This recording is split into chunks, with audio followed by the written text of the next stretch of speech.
Good morning dear students. Business studies में हम लोगों का चैप्टर चल रहा था फाइनेंशियल मार्केट, जिसमें हमने मनी मार्केट को पहले डिस्कस कर लिया था और उसके इंस्ट्रूमेंट्स भी डिस्कस कर लिए थे। इसके बाद फिर हमने कैपिटल मार्केट को डिस्कस किया, जिसमें हमने कैपिटल मार्केट में फर्स्ट प्राइमरी मार्केट को डिस्कस कर चुके थे और उसमें मेथड ऑफ फ्लोटेशन यानी उसके भी इंस्ट्रूमेंट्स हम स्टडी कर चुके थे, किस किस मेथड के थ्रू प्राइमरी मार्केट में फंड्स कलेक्ट होते हैं। स्टूडेंट्स, हमने जान लिया था कि जहां पर फर्स्ट टाइम सिक्योरिटीज की सेल परचेज होती है उसको हम प्राइमरी मार्केट कहते हैं, और जहां पर एग्जिस्टिंग सिक्योरिटीज की यानी जो पहले इशू हो गई हैं उसकी फर्दर सेल परचेज होती है उसको हम सेकेंडरी मार्केट कहते हैं। ठीक है, सेकेंडरी मार्केट को हम स्टॉक एक्सचेंज के नाम से भी जानते हैं। The secondary market is also known as the stock market और stock exchange. It is a market for the purchase and sale of existing securities. It helps existing investors to disinvest and fresh investors to enter the market. Stock exchange की एक खास बात है कि यहां पर जो एग्जिस्टिंग इन्वेस्टर्स जो पहले से हैं, जिन्होंने पहले से शेयर्स परचेज कर लिए थे, वो फर्दर सेल परचेज के लिए वो यहां पर आते हैं और नए इन्वेस्टर्स को ये मार्केट मौका देती है, क्योंकि जब वो सेल करेंगे तब न्यू इन्वेस्टर्स शेयर को परचेज करेंगे, तो यहां पर न्यू इन्वेस्टर्स को एंटर करने का मौका सेकेंडरी मार्केट यानी स्टॉक एक्सचेंज देता है। It is also provides liquidity and marketability to existing securities. Students, ये लिक्विडिटी की फैसिलिटी देता है, यानी यहां पर लिक्विडिटी होती है फंड्स की। कैसे? जब एक शेयर्स को सेल करता है वो कैश लेता है, फिर दूसरा न्यू इन्वेस्टर शेयर्स को परचेज करता है, वो कैश की पेमेंट करता है, तो इस तरह से कैश में वो कभी कन्वर्ट होती है, कभी शेयर्स कैश में कन्वर्ट होते हैं, कभी कैश शेयर्स में कन्वर्ट हो जाते हैं। तो यहाँ पर लिक्विडिटी ये मार्केट यानी स्टॉक एक्सचेंज फैसिलिटी प्रोवाइड करता है। It also contributes to economic growth by channelizing funds toward the most productive investment through the process of disinvestment and reinvestment. यहाँ पर ये डिसइन्वेस्टमेंट यानी कि इन्वेस्टमेंट को सेल करना, और वो अगर कहीं और इन्वेस्ट करना चाहते हैं तो फिर से फर्दर इन्वेस्टमेंट का मौका ये देता है। Securities are traded, cleared and settled within the regulatory framework prescribed by SEBI. ये जो भी फंक्शंस परफॉर्म किए जाते हैं इनके लिए एक रेगुलेटरी बॉडी बनाई गई है जिसको हम सेबी के नाम से जानते हैं, that is also known as Securities and Exchange Board of India. Advances in information technology have made trading through stock exchange accessible from anywhere in the country through trading terminals. Along with the growth of primary market in the country, and secondary market has also grown significantly during the last 10 years. पिछले 10 साल में देखने में आया है कि पहले stock exchange में जाकर के ही शेयर्स की सेल परचेज पहले होती थी, बट अभी पिछले 10, 12, 15 सालों में हमने देखा है कि अलग अलग जगह पर काउंटर्स बनाए हैं जहां पर शेयर्स की फर्दर सेल परचेज होती है और आसानी से अब ये हो जाती है।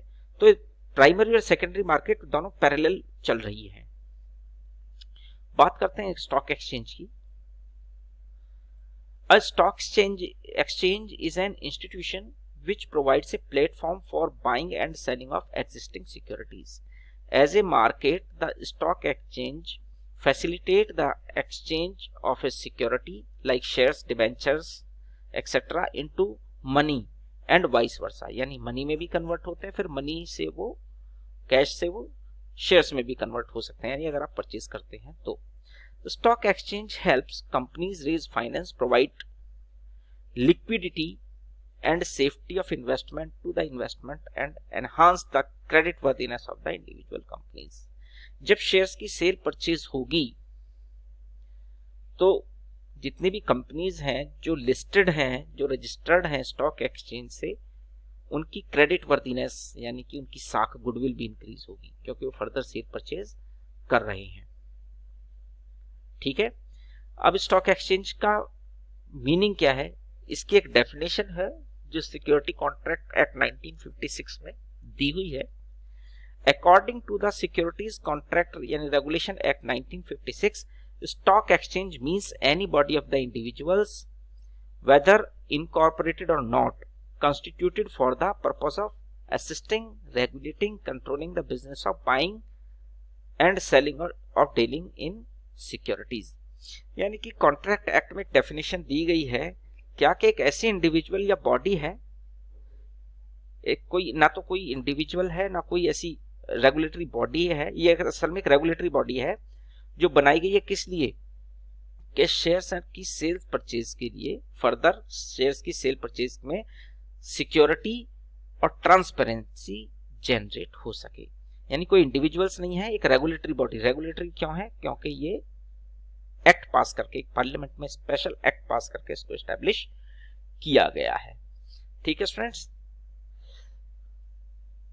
इसके बाद नेक्स्ट देखते हैं कि स्टॉक एक्सचेंज की फंक्शंस क्या है, ये स्टॉक एक्सचेंज काम क्या करता है। Number 1, providing liquidity and marketability to the existing securities. ये जो फोटो आप देख रहे हैं ये आपने टीवी में बहुत बार देखी है, बॉम्बे स्टॉक एक्सचेंज, BSE बोलते हैं जिसको। अगर किसी भी कंट्री की, जैसे आप देखते हैं कि किसी का बॉडी का टेम्परेचर चेक करना हो तो थर्मामीटर लगाते हैं, बिल्कुल ऐसे ही अगर किसी कंट्री की फाइनेंशियल कंडीशन को चेक करना हो तो वहां के स्टॉक एक्सचेंज को आप स्टडी कर लीजिए, वहीं से आपको सारी डिटेल्स मिल जाएंगी कंपनी की, या किसी कंट्री की एक्चुअल सिचुएशन पता चल जाएगी कि वहां पर उसकी फाइनेंशियल सिचुएशन किसी कंट्री की क्या है। खैर, providing liquidity and marketability of the existing security, ये जो स्टॉक मार्केट है वो लिक्विडिटी प्रोवाइड करती है। Marketability means further share purchase यहां पर एक्जिस्टिंग सिक्योरिटीज की होती है। Number 2, pricing of the securities. Stock exchange में सभी शेयर्स का यानी स्टॉक का प्राइस डिसाइड होता है, कितना रेट चल रहे हैं, मार्केट में रेट क्या है, तो ये रेट जो है स्टॉक एक्सचेंज भी यहाँ पर डिसाइड करता है। Safety of transactions, stock exchange का काम है ट्रांजैक्शंस पर सेफ्टी प्रोवाइड करना लोगों को, कोई फ्रॉड ना हो, क्योंकि रेगुलरली ये अपने सिस्टम को, अपने प्रोसेस को चेक करते रहते हैं। ठीक है, next, contribute to economic growth, क्योंकि स्टॉक एक्सचेंज से ही फंड्स जनरेट होते हैं, कंपनीज के फंड्स जनरेट होते हैं, कंपनीज फर्दर बिजनेस करती हैं तो कंट्री की भी इकोनॉमिक ग्रोथ होती है। तो इकोनॉमिक ग्रोथ कंट्री की कहां से होती है, वो शेयर मार्केट के थ्रू होती है, क्योंकि फंड्स यहीं कलेक्ट होते हैं सारे। स्प्रेडिंग ऑफ इक्विटी कल्चर, देखिए सभी लोगों को चाहिए कि हर आदमी कुछ ना कुछ ओनर बनना चाहता है कहीं ना कहीं, कि उसमें एक फीलिंग आए कि हाँ मैं भी ओनर हूं।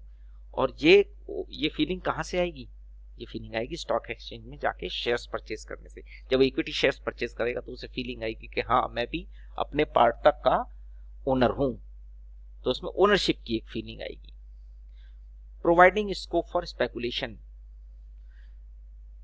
स्टूडेंट्स अगर मनी अर्न करना है तो सट्टा खेलना एक महत्वपूर्ण काम है और एसेंशियल वर्क माना जाता है। ये स्टॉक एक्सचेंज में सट्टा खेला जाता है, यानी स्पेकुलेशन मींस सट्टा मींस एक्सपेक्ट करना, प्रॉफिट को एक्सपेक्ट करना, यानी ऐसे इवेंट्स जो अनएक्सपेक्टेड हैं वो एक्सपेक्टेड में कन्वर्ट होते हैं और एक्सपेक्टेड अनएक्सपेक्टेड में कन्वर्ट होते हैं, वहां पर उस प्रोसेस को हम सट्टा यानी स्पेकुलेशन बोलते हैं। तो स्पेकुलेशन का एक अच्छा प्लेटफॉर्म है बॉम्बे स्टॉक एक्सचेंज। ऐसा नहीं है कि सट्टा खेलना या स्पेकुलेशन गलत बात है, नहीं, आप कोई भी ऐसा काम कर रहे हैं जिस पर आप गवर्नमेंट को टैक्स देते हैं वो वैलिड है। तो यानी स्पेकुलेशन का अगर प्लेटफॉर्म प्रोवाइड स्टॉक एक्सचेंज करता है तो ये वैलिड है। तो स्टूडेंट्स आज आपने देखा कि जो सेकेंडरी मार्केट यानी स्टॉक एक्सचेंज है वो क्या है, स्टॉक एक्सचेंज का meaning as per regulation act, contract regulation act क्या है, और उसके फंक्शंस को आपने स्टडी किया। इसके बाद हम अपनी नेक्स्ट वीडियो में ट्रेड एंड सेटलमेंट प्रोसीजर देखेंगे। Okay, thank you.